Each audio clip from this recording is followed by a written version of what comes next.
चक्रवाती तूफान अम्फान ने लिया विकराल रूप, 11 लाख लोगों को पहुंचाया जा रहा है सुरक्षित जगह। चक्रवाती तूफान अम्फान ने सोमवार को बेहद विकराल रूप ले लिया है।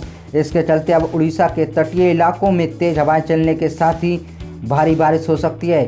इस चेतावनी के बाद राज्य सरकार 11 लाख लोगों को इन इलाकों से निकालने की तैयारी में जुट गई है।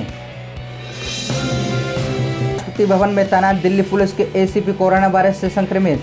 पुलिस अधिकारियों ने बताया कि एसीपी के संक्रमित होने की पुष्टि हुई है और उन्हें 13 मई को पृथक किया गया था। उनके संपर्क में आए 5 अन्य कर्मियों को भी एहतियाती उपाय के तहत पृथकवास में रखा गया है। एक वरिष्ठ पुलिस अधिकारी ने कहा, उनकी रिपोर्ट के बारे में हमें आज सूचना मिली। उनके संक्रमित होने की पुष्टि हुई है, लेकिन उनमें संक्रमण के लक्षण नजर नहीं आ रहे।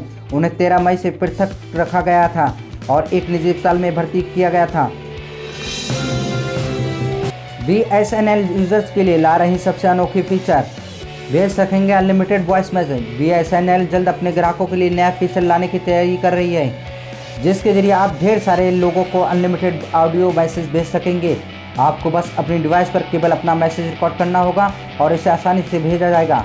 आपको बता दें कि इस तरह की सर्विस भारत में पहली बार किसी टेलीकॉम कंपनी की ओर से दी जाएगी। BSNL group audio messaging service अगले 2 महीने में शुरू हो सकती है और ये सर्विस एक मोबाइल ऐप के जरिए यूजर्स तक पहुंचाई जाएगी।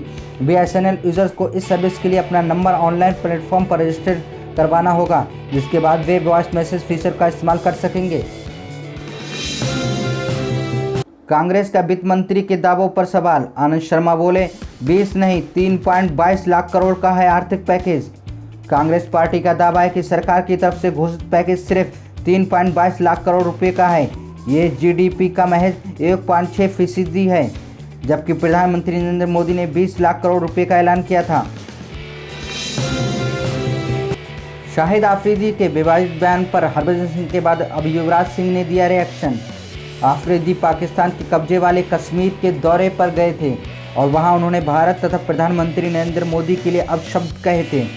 उनके इस बयान के बाद लोगों ने एक बार फिर युवराज सिंह और हरभजन सिंह को ट्रोल करना शुरू कर दिया, क्योंकि दोनों खिलाड़ियों ने पाकिस्तान के पूर्व खिलाड़ी शाहिद आफरीदी की संस्था की मदद करने के बाद अपील की थी। युवराज सिंह ने गौतम गंभीर और हरभजन सिंह के बाद आफरीदी के विवादित बयान पर अपना रिएक्शन दिया और ट्वीट कर फटकार लगाई है। शीर्ष वैज्ञानिकों का दावा, वैक्सीन के आने से पहले अपनी ही मौत मर सकता है कोरोना वायरस। विश्व स्वास्थ्य संगठन WHO के एक कैंसर प्रोग्राम के डायरेक्टर रह चुके प्रोफेसर करोल शिकोरा ने कोरोना वायरस को लेकर बड़ा दावा किया है। शिकोरा ने कहा है कि कोरोना वायरस के खिलाफ दुनिया भर में जारी जंग वैक्सीन के बनाए जाने से पहले ही खत्म हो सकती है। उन्होंने कहा कि कोरोना वायरस वैक्सीन के विकास से पहले ही अपने आप खत्म हो सकता है। शिकोरा ने कहा, कोरोना वायरस के खिलाफ हर जगह एक जैसा ही पैटर्न दिखाई पड़ रहा है। मुझे संदेह है कि हमारे अंदर जितना अनुमान लगाया गया था उससे ज़्यादा रोग प्रतिरोधक क्षमता है।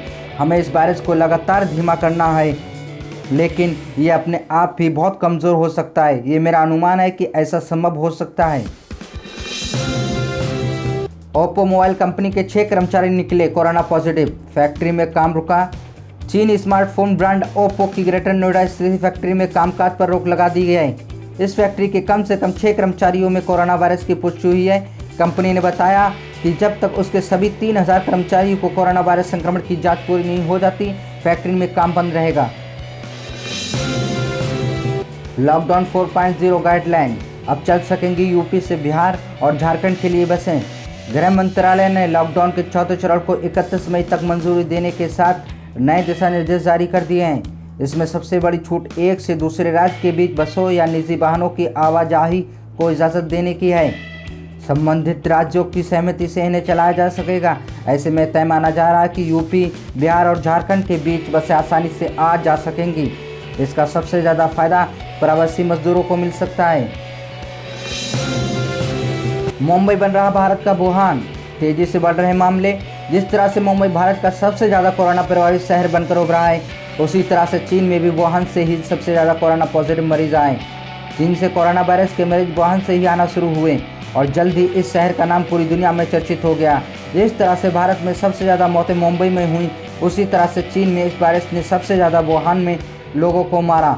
चीन ने वुहान में कोरोना मरीजों के लिए 10 दिनों के भीतर 1000 बेड वाला अस्पताल खड़ा कर दिया। मुंबई में भी ऐसा ही कुछ किया गया है। शहर के बांद्रा कुर्ला कॉम्प्लेक्स में वाहन की तर्ज पर 1000 से ज़्यादा बेड का अस्पताल 15 दिनों के भीतर तैयार कर लिया गया है। जिस रफ्तार से मुंबई में मरीजों की संख्या बढ़ रही है, उसे देखते हुए जल्द ही इसकी ज़रूरत पड़ सकती है।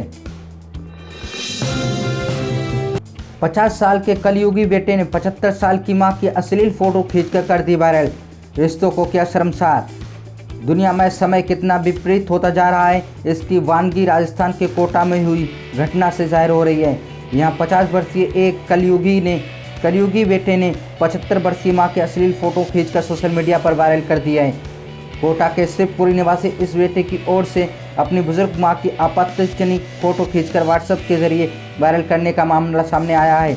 पुलिस सूत्रों से मिली जानकारी के अनुसार 13 मई को मां नहाकर कपड़े बदल रही थी। इसी दौरान इस बेटे ने धोखे से उनकी अश्लील फोटो को अपने कैमरा फ़ोन से खींच लिया था। पुलिस ने बताया कि मां का मकान हड़पने के लिए इस शख्स ने इस तरह की हरकत की थी। मां की आपत्तिजनक फोटो खींचने और सोशल मीडिया पर वायरल करने के बाद इसने सातिराना तरीके से उन्हें व्हाट्सएप से डिलीट भी कर दिया था। लेकिन मामले की जानकारी मिलने के बाद मां थाने पहुंची और शिकायत दर्ज करवाई। इसके बाद पुलिस ने तकनीकी टीम की मदद से सारे फोटो रिकवर कर बेटे को गिरफ्तार कर लिया है। बताया जा रहा है कि आरोपी बेटे के 2 बेटे और पत्नी है।